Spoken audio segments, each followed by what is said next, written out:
One night, in an expensive hotel, a concierge rejects an Asian woman's request to get a penthouse suite very rudely. The woman then goes up to her husband graciously and whispers something to his ears. A phone call comes after that, and soon the concierge learns that the husband of this woman has just purchased the entire building. The man is in shock, and he's forced to obey his new patrons. The scene ends with a cliché conversation and a dry kiss. The movie theater expels applause as the movie ends, but Ben seems to be disappointed by the film. It clearly isn't his choice to be here. Soon, we will learn how he ended up here. The organizer of this event is his girlfriend, Miko Higashi. The cheerful attitude is shared by all, and as the people around him celebrate one of the worst films he has ever seen, Ben stands like an outsider. When he has a conversation with Miko about the film, the huge difference between their tastes is emphasized. While Miko is the organizer of an upcoming film festival, Ben is a struggling filmmaker. There is no wonder that the latter values the artistic side of the piece, while Miko looks at profit, fame, and what it might mean to the entire organization. While talking, they reach their car, and the argument continues throughout the entire ride as well as at home. Both seem to reject understanding each other's points, even though their opinions are not mutually exclusive. The tone of the conversation changes then. Some sensitive spots are touched, namely Ben's unsuccessful attempts at filmmaking. Fortunately, they both managed to end the argument in a relatively peaceful and joking manner that night. But the cringy emotion that is still stinging Ben has to come out somewhere, so the next morning, he meets with his best friend Alice and tells her all about it. He looks as if he is unable to express anything positive. Even when a friendly waitress arrives and engages in what might be called amusing flirting, he decides to destroy their moment and ask for ketchup. Miko must be the only person able to endure his negative personality in such times. When she tries to change the subject, a blonde woman enters the cafe wearing tight yoga pants, and Miko sees how Ben's attention is recurrently shifted to that girl. He seems to show a lot of interest in other girls, but when Miko calls him to bed, trying to seduce her with the warm tone of her voice, Ben remains cold and doesn't even show enough respect to look her in the eyes. He's indifferent. At this point in the story, another character is introduced. Her name is Autumn, and she's looking for a job. She enters a film theater, and she makes the guy workers, Lamont and Jean, happy when she says she wants to speak with the boss. She is told to go upstairs, and as she does so, we learn that the boss is none other than Ben. We already know enough about his character to determine what he will do next. He shows a particular attention towards her, having her on a tour and introducing her to her future co-workers, who seem to always squabble over some filmmaking matters. Autumn's job will be to sell tickets and answer the questions of some old, clueless people. After a short conversation about the camera, placed in the upper corner of the cashier room, Autumn captures the signals coming from Ben and returns them back. She tells him that she's a part of a collective that does independent art shows, and he should come see it sometime. Naturally, Ben is happy to accept the offer, but before he can properly do so, Miko's car appears on the street in front and honks at Ben. When the latter comes out, annoyed that a good moment is gone, Miko hands him a lunch basket. It is a lovely show of affection from her side, but her warm gesture clearly doesn't have an appropriate addressee. Before going back, she kisses him lightly, and since Autumn is watching from the display window, Ben's chances of getting to her heart drop to zero. That night, we learn that Miko isn't such a clueless person. After 6 years of a relationship with Ben, she knows his type, and since he didn't introduce her to his new blonde co-worker, he must be a little too overexcited with her arrival. She seems mildly annoyed by how Ben tries to convince her otherwise, but in the end, the latter manages to win her over and make her at least temporarily forget about today. The next day, Ben has to play a very important and peculiar role for the sake of his best friend. To shed a better light on the context of the situation, we must first mention that Alice is a Chinese lesbian woman, coming from an extremely conservative family. She has a PhD, but the family is and always will remain unsatisfied with her until she introduces them to her future male partner. This latter is the role Ben will have to carry out today. Not only does he have to be Alice's boyfriend, but he must also pretend to be a youth pastor. The way they communicate with Alice's family is a fascinating thing to watch. The parents are over-attending and extremely excited, while the grandfather maintains a gloomy expression and stays still in the face of Japanese Ben. He hates Japanese people. That night, Miko comes to him after finding something disturbing on his computer. She says that she accidentally left her laptop at work and used it. There were a few tabs for sites left open, but the adult content itself isn't something that hurts Miko. All the women he seems to be watching are typical white, blonde women that sit perfectly into Western beauty standards. It breaks her heart to see her boyfriend's obsession over girls that she has nothing in common with. Finally, she's led to believe that Ben dreams about white women and is just settling for Miko. The heated argument that comes afterwards brings them nowhere. Ben fails to hear her out and emphasize with her as Miko becomes more and more furious with him. He keeps calling her crazy and jealous over nothing, and this is exactly the trait of his that Miko hates the most. The next morning, Ben wakes up alone in bed. He sees Miko texting somebody and tries to talk about last night. Naturally, Miko has no intention to speak with him. She knows Ben isn't ready to change, and in the next scene, we understand that she's right. Ben is scrolling through Autumn's Instagram when Jean walks into his office. In the following scene, while walking along a sunny street, Miko breaks enormous news to Ben. She got an internship at the Asian American Independent Film Institute, which is located in New York. It's a 3-month program, and she's really excited about it. As always, Ben has nothing positive to say about it. New York is too overrated, and he is definitely not willing to move into that terrible city for 3 months. Well, the thing is, Miko isn't asking him to do so. Soon, after Ben shares this news with Alice and gets no affection back, he drives Miko to the airport. Before driving away, we see them having a warm, supportive conversation for the first time. This atmosphere is soon broken by Ben's road rage, though, and after a few hours, the two take some time off from one another. Coming back home that evening, Ben doesn't feel anything in particular. He calls Alice, but the latter is too busy seducing the waitress she met earlier, so Ben is left completely alone with himself. He fails to keep his cool for a full 24 hours, though. The next morning, we see him texting Autumn about the show. He realizes that the latter was right when she said that the kind of performance she puts out might be too overwhelming for Ben at first. And it really is. Standing amongst the delirious bunch of people over an area encompassed with blood-red space, he looks like a person who would find it much more comfortable to be alive, rather than to be here and listen to this kind of performance. Naturally, he lies about his attitude with Autumn after the show, and the latter is extremely happy to hear positive feedback. This is exactly what Ben wants. The next morning, he shares his intentions with Alice. He's eager to play around with other women while Miko is away, and his best friend doesn't seem to be against his plans. After the night spent with the waitress, she has problems of her own.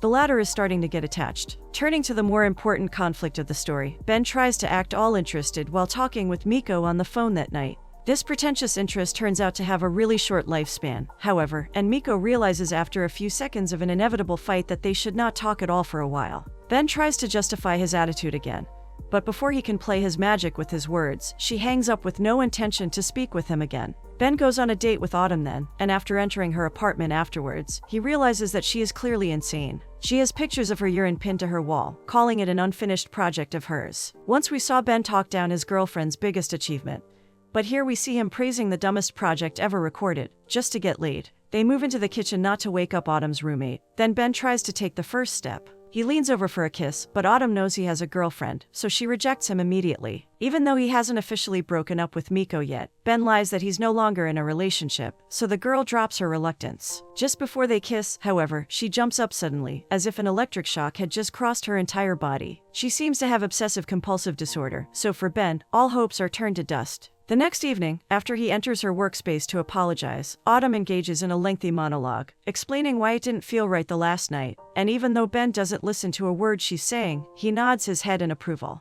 More detail is worth mentioning here. As they speak, Jean can hear everything through the intercom. That night, Ben tries to get in touch with Miko again, but since the latter isn't responding, he goes to a party with Alice. Unfortunately for him, it is already too late when he learns about the nature of the event. Everyone there will be gay. No need to say, he has a terrible time there, but after a few uncomfortable interactions, he meets with a girl named Sasha. She comes up to him and introduces herself. They have such a great conversation, and such an immediate connection, that when Alice storms out of the party for some reason and sends Ben away, the latter invites Sasha for a free movie at his cinema. While driving back home, Alice tries to convince him not to get involved with that woman. This is the first time we see her telling him what to do, and we realize she must have a significant enough reason to do so. Ben, of course, is eager to throw away her advice immediately. Now that his interest in Autumn is gone, Ben is forced to turn down her invitation to the same event. To Autumn's annoyance, this is exactly the moment when Sasha turns up and Ben runs outside to walk with her for a while. They have lunch in the next scene, and Ben learns that Sasha is in a similar situation as him.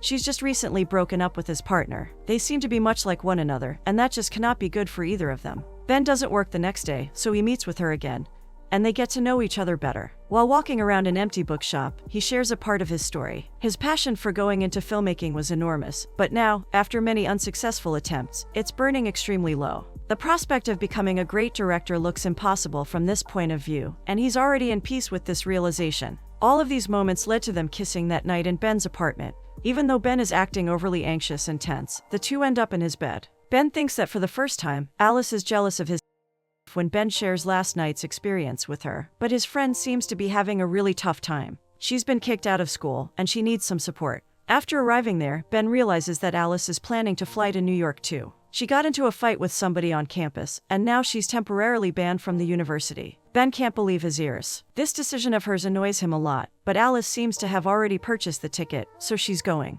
In the following scene, after sharing this news with Sasha, he reveals a part of his identity for the first time. He makes her feel like a teenage girlfriend, and we know that Sasha's sense of being objectified is valid. But Sasha doesn't know Ben well enough yet, so he manages to convince her that she must have imagined it mistakenly. Later that night, Ben scrolls through Miko's Instagram feed, watching her posts about New York. He sees a photo of theirs and feels an enormous urge to hear her voice. Just as before, however, she doesn't answer him. An unexpected thing happens then. Ben's movie theater shuts down due to infrastructure instability and a lack of sold tickets. He has to let everybody know about this decision in the next scene. Playing the role of a passionate manager, he points out how much this theater means to all of the employees gathered here. But soon this fairy tale is destroyed by Jean, who asks for permission to speak up suddenly and announces that he has recently got a new job and is eager to recruit other people in various positions too. The movie theater is emptied out immediately after that, and for the first time, we see Ben being really upset. To add to his troubles, Sasha shares bad news with him later that day. Her last partner returned just recently. The day she left, Sasha wasn't sure as to where their relationship stood exactly, but now, after their reunion, she realizes she wants to be with her. Ben laughs bitterly. He judges Sasha for lying to him earlier about her relationship status. Clearly, he doesn't remember in this moment that he did the same, so his rude, aggressive reaction seems extremely hypocritical. This doesn't mean, however, that Sasha just stands back and receives the insults. Before walking away, she makes sure to convey a very simple fact to him. He cannot blame anyone for his misfortunes. It really is all about him.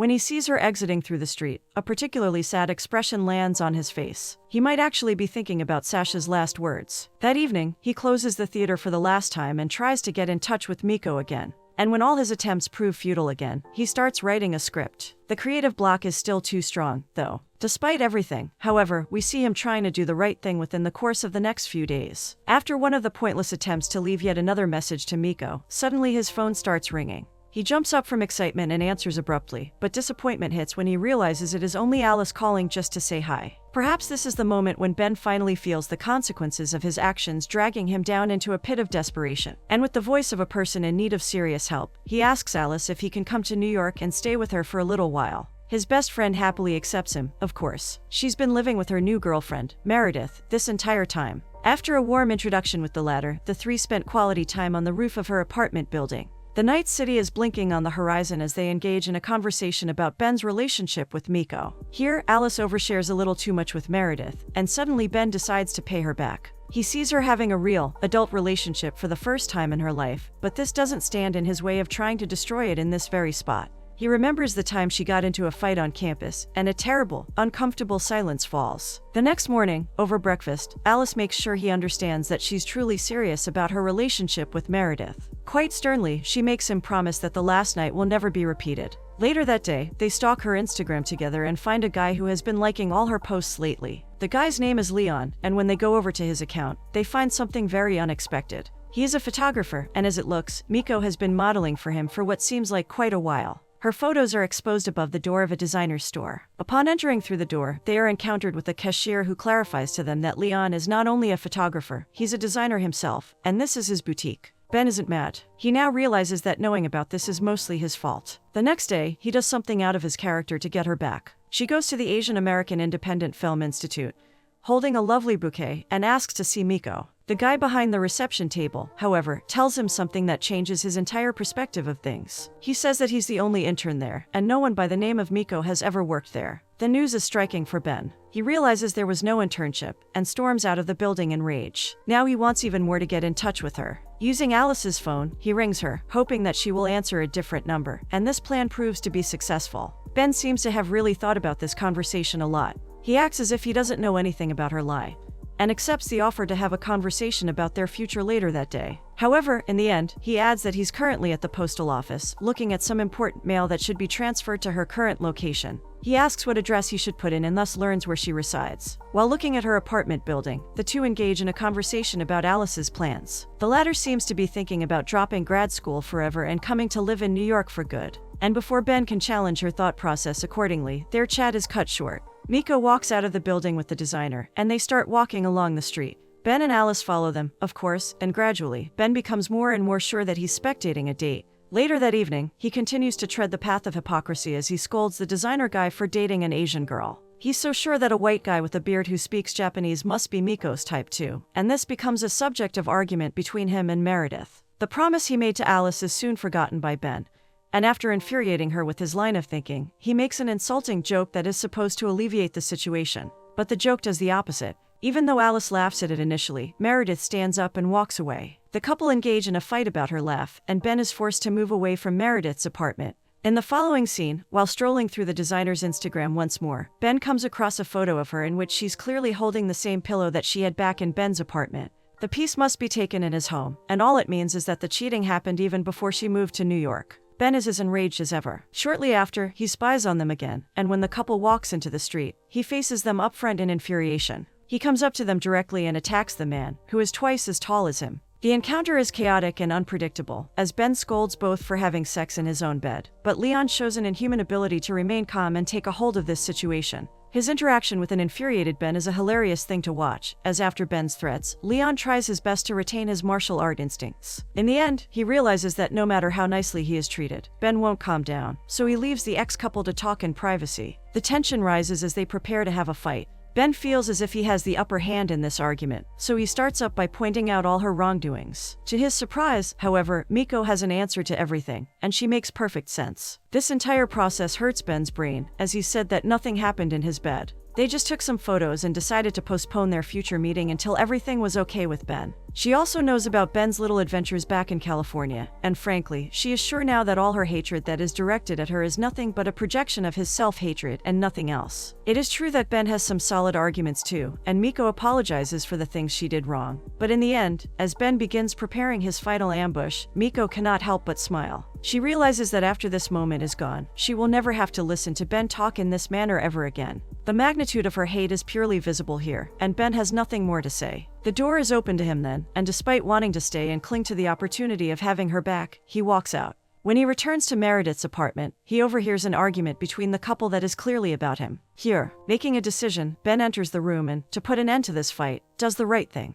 He says that Meredith's opinion about his is correct, and that he'll change his flight to go home. He apologizes to Meredith. He's sorry she had to meet him at his rock bottom. Only now does he look around him and notice that the room is filled with balloons. It seems to be Meredith's birthday. Surprisingly, Ben, despite everything, is asked to stay that night to participate in a celebration. When a huge friend group gathers, they demand a speech, and Meredith goes on about how he met Alice this year. She then makes a huge announcement, breaking the news that Alice is planning to move to New York to live with her. Ben had no idea that the final decision had already been made, and we see his reaction as the room explodes in cheerful applause. There is no bitterness in his eyes now, only happiness for his friend and sadness over the fact that their friendship is probably at an end. This small moment shows just how far he has gone. Once he would have been self-centered, but now as people around him celebrate, he stands in silence and smiles along. He says goodbye to Meredith and Alice, and decides to leave the party. Alice comes after him, and the two have a proper farewell. Ben seems to be going through tough emotions, but he also seems to be taking the blows courageously. The next morning, after waking up on Meredith's couch,